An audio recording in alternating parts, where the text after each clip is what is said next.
যাকে রাখো সেই রাখে। সুস্মিতা ঘোষ, পত্রিকার 23তম বর্ষ, চতুর্থ সংখ্যা। স্বামী ভূতেশানন্দজি স্বামী ওঙ্কারানন্দের স্মৃতিসভায় প্রয়াত মহারাজ সম্পর্কে বলেছিলেন, মঠে তখন ইলেকট্রিক আলো নেই, অর্থের এত টানাটানি যে কেরোসিন তেলেরও রেশন। আলো জ্বালাবার তেল এমন বেশি পাওয়া যেত না যে বেশি রাত পর্যন্ত আলো জ্বালিয়ে পড়াশোনা করি। ঠাকুরের যে সেজের বাতি জ্বালানো হতো, সেই বাতির তলার অংশগুলি অনঙ্গ মহারাজ জোগাড় করে রাখতেন। সেইগুলি জ্বালিয়ে রাত জেগে শাস্ত্রপাঠ হতো।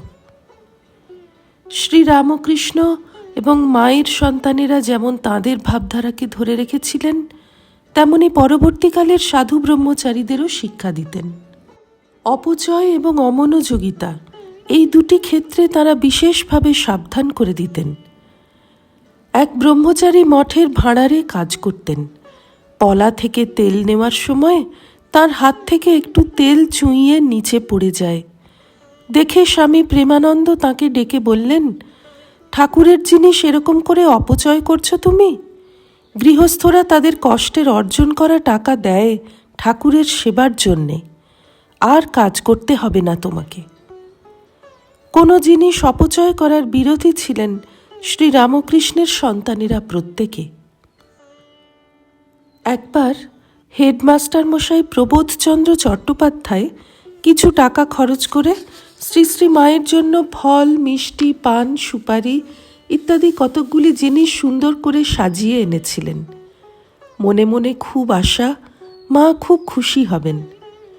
তাঁর পায়ের কাছে ঝুড়িটি রেখে প্রণাম করে উঠতেই মা বললেন, দেখো বাবা, ঠাকুরের কৃপায় তো আমার সব জুটে যাচ্ছে, কোনো অভাব আমার নেই। তুমি গৃহস্থ, এতগুলি টাকা কেন খরচ করলে?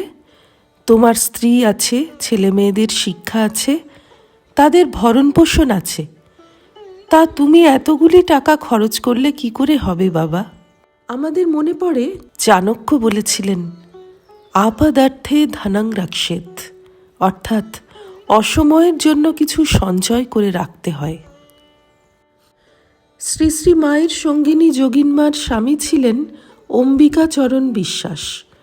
তিনি ধনী জমিদারের দত্তক সন্তান, কিন্তু নিজের কর্মদোষে এবং সমস্ত সম্পত্তির অপব্যয় করে নিঃস্ব হয়ে পড়েছিলেন।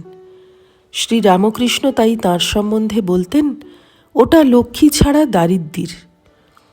স্ত্রী এবং কন্যার প্রতি কোনো কর্তব্য না করে অম্বিকাচরণ সব টাকা নষ্ট করেছিলেন।